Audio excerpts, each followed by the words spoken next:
Hello friend, GTV car service Gota અમદાવાદમાં આપણું સ્વાગત છે અને ગાડી આપણી પાસે આવી છે આજ મારુતિ બ્રેઝાની અંદર સીએનજી કિટ ઓલરેડી કોઈ કે ઇન્સ્ટોલ કરી દીધેલી છે, પણ ગાડીની અંદર ફિટિંગની વાત કરીએ તો સીએનજીનું પ્રોપર કોઈ જગ્યાએ ફિટિંગ કરવામાં આવ્યું નથી.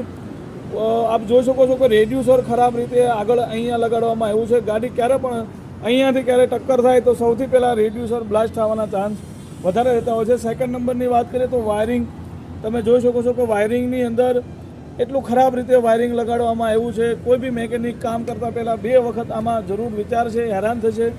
અને આ ECM જોવો છો બહાર લગાડવામાં આવ્યું છે. વાયરિંગની કન્ડિશન એકદમ ખરાબ રીતે લગાડવામાં આવ્યું છે. ફિલિંગ વોલની વાત કરીએ તો ફિલિંગ વોલ પણ આગળ લગાડવામાં આવ્યો છે. ક્યારે પણ ગાડી ટક્કર થઈ તો ફિલિંગ વોલથી ગાડી બ્લાસ્ટ થવાના ચાન્સ વધી જતા હોય છે. હવે ગાડીની અંદર આપણે સીએનજી રીફિટિંગ કરશું અને નવો વિડીયો તમને પાછું ફરતી નાખશું. જોતા રહો જીટીવી કાર સર્વિસ ગોતા અમદાવાદ.